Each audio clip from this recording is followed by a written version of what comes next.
എല്ലാം നമ്മളിലാണ്. അതായത് നമ്മളാണ് ഈ ലോകത്തിൻ്റെ, നമ്മുടെ ലോകത്തിൻ്റെ സൃഷ്ടികർത്താവ്. ബിക്കോസ് നമ്മുടെ കാഴ്ചപ്പാടാണ് ലോകം. അതെ അതെ. പ്രകൃതിയുണ്ട്, പ്രകൃതി നമ്മൾ ഉണ്ടാക്കുന്നതല്ല. ആ പ്രകൃതിയിലുള്ള വികൃതികൾ മുഴുവൻ ഉണ്ടാക്കുന്ന നമ്മുടെ മനസ്സാണ്. അതിൻ്റെ അറിവില്ലായ്മയും അതിൻ്റെ ഏതൊക്കെയോ കുനിഷ്ടും പ്രശ്നങ്ങളൊക്കെ ആയിട്ട് ഈ പ്രകൃതിയുടെ മുകളിൽ അതിനെ ഓവർലാപ്പ് ചെയ്യും. അതിനാണ് നമ്മുടെ ലോകം എന്ന് പറയുന്നത്. അപ്പോൾ ആ ചോദിച്ച ചോദ്യത്തിൽ 4-ാം വയസ്സിൽ പറഞ്ഞില്ലേ, what's the difference between world and the earth. ലോകവും ഭൂമിയും തമ്മിലുള്ള വ്യത്യാസം ഇതാണ്. ഭൂമി ഉള്ളതാണ്, ലോകം നമ്മളുടെ മനസ്സ് സൃഷ്ടിക്കുന്നതാണ്. നമ്മുടെ മനസ്സിൻ്റെ ലെവൽ മാറുന്ന പോലെ നമ്മുടെ ലോകം മാറിക്കൊണ്ടിരിക്കും. അതുകൊണ്ട് ഏത് ലോകം വേണമെങ്കിലും നമുക്ക് സൃഷ്ടിക്കാം. അപ്പോൾ ഒന്ന് ആലോചിക്കും, നമ്മുടെ ബെസ്റ്റ് ലോകം ഏതാണ്? ഞാനിപ്പോൾ ജീവിക്കുന്നത് എൻ്റെ ബെസ്റ്റ് ലോകമല്ലേ? അത് വളരെ കോൺഷ്യസ് ആയിട്ട് സ്റ്റെപ്പ് ബൈ സ്റ്റെപ്പ് ഉണ്ടാക്കുന്ന ലോകമാണ്. സ്വയം സൃഷ്ടിക്കുന്നതാണ് അല്ലേ? നമ്മൾ സ്വയം സൃഷ്ടിക്കുകയല്ലേ? നമ്മുടെ മനസ്സിലെ ചിന്തകളും പ്രവൃത്തികൾ കൊണ്ട് സൃഷ്ടിക്കുകയല്ലേ നമ്മുടെ ലോകം. ഇപ്പോൾ ഈ ബുക്ക് ഞാൻ എഴുതണമെങ്കിൽ ഞാൻ കുത്തിയിരുന്ന് എഴുതണ്ടേ? എൻ്റെ മനസ്സിനെ അച്ചടക്കത്തോടെ ഇരുന്ന് എഴുതാൻ പ്രേരിപ്പിക്കട്ടെ. എല്ലാവരുടെ ഉള്ളിലൊരു പുസ്തകമുണ്ട്, മേക്ക് ചെയ്യാനുള്ളൊരു സിനിമയുണ്ട്, അവരുടെ ലൈഫ് തന്നെ സിനിമയാക്കാം. എല്ലാവരും പറയും എൻ്റെ ലൈഫൊക്കെ ഒരു സിനിമയാക്കാനുള്ളതുണ്ട്. അന്ന് എന്തുകൊണ്ടാക്കുന്നില്ല? ബിക്കോസ് മനസ്സിനെ കൺട്രോൾ ചെയ്യാൻ പറ്റുന്നില്ല. ഇനി ഈ മനസ്സിനെ കൺട്രോൾ ചെയ്യുന്ന കാര്യങ്ങളൊക്കെ ഞാൻ പറയുന്നു. ഇപ്പം ഞാൻ ചെയ്തുകൊണ്ടിരിക്കുന്നത് എന്താ?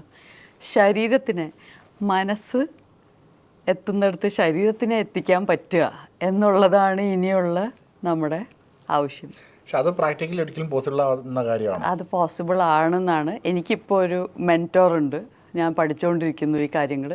ഇതിലെ എല്ലാ വിവരങ്ങളും വിമനോപോസിൽ വരും, അതിൻ്റെ പ്രോഗ്രാംസ് വരും. ഇതിൽ കുറേ റിയൽ ലൈഫ് നമുക്ക് ഇപ്പോൾ പറഞ്ഞ ആ 7 വൈസ് പോലത്തെ ഡീപ്പായിട്ട് നമുക്ക് ആക്ച്വലി ഫിസിക്കലി മാനിപ്പുലേറ്റ് ചെയ്ത് ബോഡീനെ മാനിപ്പുലേറ്റ് ചെയ്ത് മൈൻഡിനെ മാറ്റാൻ പറ്റുന്ന ടെക്നിക്സ് ഒക്കെ വരുന്നുണ്ട്. വളരെ സീരിയസ് ആയിട്ട് ഞാൻ റിസർച്ചിലും പഠനത്തിലുമാണ്. ആദ്യം നമ്മൾ തന്നെ ചെയ്ത് കാണിക്കണമല്ലോ. എനിക്കൊന്ന് മനസ്സിനെ കൺട്രോൾ ചെയ്യാൻ പറ്റുന്ന, അല്ലെങ്കിൽ അതിനെ കൺട്രോൾ ചെയ്യാൻ പറ്റുന്ന ആളാണ് യോഗി എന്ന് വിളിക്കുന്നത്. അതെ എന്ന് വായിച്ചിട്ടുണ്ട്. നമ്മളൊരിക്കലും നമുക്ക് ലൈഫിനെ കൺട്രോൾ ചെയ്യാൻ പറ്റില്ല. ലൈഫാണ് നമ്മൾ. നമുക്കാകെ മനസ്സിനെയോ ശരീരത്തിനെയോ കൺട്രോൾ ചെയ്യാൻ പറ്റുള്ളൂ. ശരിയാണ്. ലൈഫിനെ എന്തിനാണ് കൺട്രോൾ ചെയ്യുന്നത്? ലൈഫിനെ കൺട്രോൾ ചെയ്യുന്നില്ല. ജീവനെ തന്നെ കൺട്രോൾ ചെയ്യുന്നില്ല. ജീവൻ, നമ്മളീ പ്രാണൻ എന്ന് പറഞ്ഞത്, പ്രാണനാണ് മൈൻഡിനെയും ബോഡീനെയും കൺട്രോൾ ചെയ്യുന്നത്.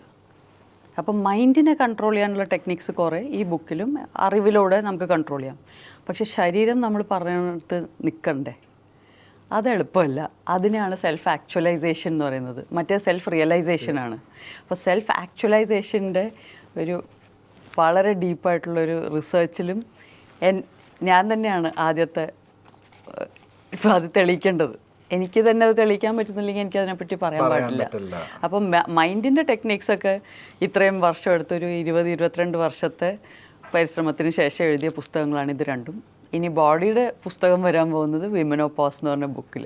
വിമനോപോസ് എന്ന് പേര് കാരണം ആണുങ്ങൾക്ക് അല്ല എന്നുള്ളതില്ല. ബിക്കോസ് വിമനിൽ മെന്നുണ്ട്.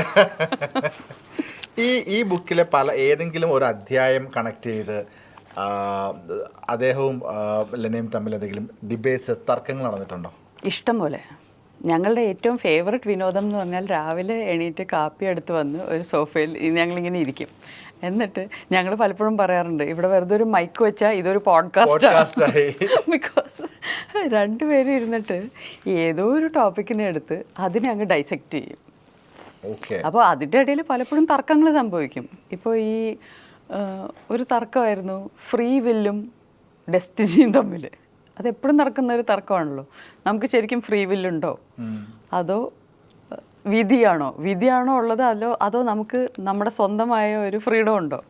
എല്ലാം വിധിയാണെങ്കിൽ പിന്നെ നമ്മൾ അതെ അല്ല, എങ്ങനെ പോവും? എങ്ങനെ അറിയാം വിധി പ്രകാരം പോവാൻ? അതും ശരിയാണ്. അപ്പോൾ ഇങ്ങനത്തെ ചർച്ചകൾ പലപ്പോഴും നടക്കാറുണ്ട്. ഇത് വലിയൊരു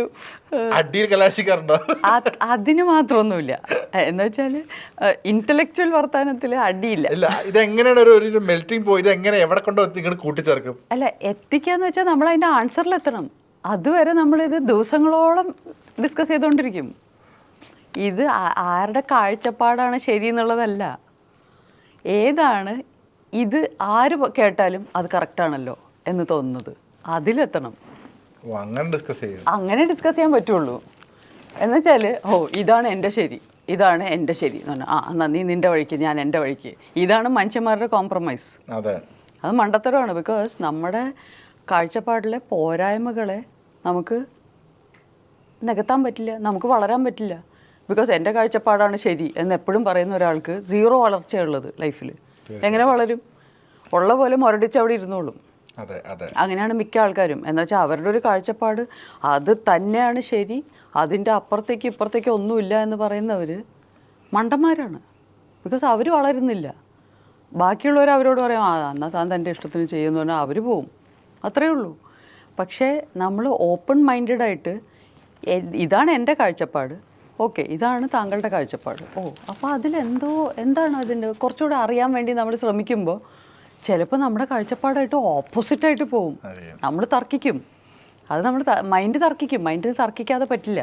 ബിക്കോസ് ഇത്രയും ഞാൻ കുറേ കാലം എടുത്ത് ഉണ്ടാക്കിയ ഒരു കാഴ്ചപ്പാടാണ്, അതൊരാളൊരു നിമിഷത്തിൽ വന്നിട്ട് അതങ്ങനെ അല്ല എന്ന് പറഞ്ഞാൽ നമ്മൾ സമ്മതിച്ചു കൊടുക്കില്ല. പക്ഷെ അതിൻ്റെ ഭംഗി എന്ന് പറയുന്നത് ആ തർക്കം നല്ലതാണ്. ബിക്കോസ് നമ്മളെന്തിനാണ് തർക്കിക്കുന്നത്? മറ്റാളുടെ കാഴ്ചപ്പാടിനെ നമ്മൾ ഉരസി നോക്കുകയാണ് ശരിക്കും സ്വർണ്ണമാണോ എന്ന്. ഇയാൾ എന്നോടൊരു കാര്യം പറഞ്ഞു, ഞാൻ എന്തിനു കണ്ണടച്ചത് വിശ്വസിക്കണം? അതിനാണ് ആ തർക്കം. ഹെൽത്തി തർക്കമാണത്. അപ്പോൾ രണ്ടുപേരും തർക്കിച്ച് രണ്ടുപേർക്കും കറക്റ്റ് എന്ന് തോന്നുന്ന ഒരു സ്ഥാനത്തിലെത്തി. ഇനി അത് മൂന്നാമതൊരാളായിട്ട് തർക്കിച്ചാൽ മതി. അങ്ങനെ കുറേ ആൾക്കാരുടെ അടുത്ത് തർക്കിച്ച് വരുമ്പോൾ എല്ലാവർക്കും ഒരു ആൻസർ ശരി എന്ന് തോന്നുമ്പോൾ ഏകദേശം നമ്മൾ കറക്റ്റ് സ്ഥലത്ത് എത്തി. അതിലേക്ക് വന്ന് ലോക്കാവും, ലാൻഡാവും. ഈ ബുക്കിൽ ഞാൻ വായിച്ചപ്പോൾ എനിക്ക് വളരെ ഇൻട്രസ്റ്റിംഗ് ആയതും എന്നാൽ കാര്യമായിട്ട് അതിനെപ്പറ്റി പരാമർശിച്ചിട്ടില്ലാത്തതുമായിട്ടുള്ളൊരു വേർഡ് ഞാൻ കണ്ടു. മാന്ത്രിക ചിന്തകൾ ഇതിന് മുൻപും എൻ്റെ ജീവിതത്തിൽ ഉണ്ടായിട്ടുണ്ട്, ഞാൻ അനുഭവിച്ചിട്ടുണ്ട് എന്ന് പറയുന്ന സാധനം. അത് കുറച്ചുകൂടെ ഒന്ന് എക്സ്പ്ലെയിൻ ചെയ്യാൻ പറ്റും എന്താണെന്നുള്ളത്? ഭയങ്കര സിമ്പിളായിട്ട് പറയുകയാണെങ്കിൽ ഞാൻ ഭയങ്കര ചെറിയൊരു എക്സാമ്പിൾ തരാം. ഞങ്ങളുടെ സ്കൂളിലെ യൂത്ത് ഫെസ്റ്റിവൽ പ്രോഗ്രാം ഒരു ഡ്രാമ ഞാൻ ഡയറക്റ്റ് ചെയ്തിരിക്കുന്നു. എന്നിട്ട് അതിലൊരു തവളയുടെ വേഷമുള്ള ഒരു സാധനം എനിക്കറിയാവുന്ന ഒരു ആൻറ്റിയുടെ വീട്ടിലുണ്ട്. എനിക്കത് കിട്ടണം നമ്മുടെ ഡ്രാമയ്ക്ക് വേണ്ടി. ഞാനത് ചോദിക്കാൻ പോകുമ്പോൾ ഞാൻ വെറുതെ എൻ്റെ മനസ്സിൽ ചിന്തിക്കുകയാണ്. ഞാൻ അവിടെ പോകുമ്പോൾ ആ ആൻറ്റി പറയും കൊണ്ടുപോക്കോ, ഇതിനൊന്നും കേടുവരരുത്, പിന്നെ 25 രൂപയാണ് ഫീസ് എന്ന് പറയുന്നത്, റെൻറ്റ്. ഞാൻ പോകുന്നു, അതേപടി സംഭവിക്കുന്നു. എക്സാക്ട്ലി ആൻറ്റി ഇതേ വാക്കുകൾ പറയുന്നു. എന്നിട്ട് ആ തവളയുടെ വേഷം തരുന്നു. അതിൻ്റെ ഉള്ളിൽ ഒരാൾ കയറിയിരിക്കണം, ഒരു കുട്ടി ഇരിക്കണം. അത് കേടുവരരുത്, പിന്നെ 25 രൂപയാണ് ഫീസ്. അപ്പം ഞാൻ ഞെട്ടിപ്പോയി. എന്ന് വെച്ചാൽ ഞാൻ 6ാം ക്ലാസ്സിലാണ് പഠിക്കുന്നത്.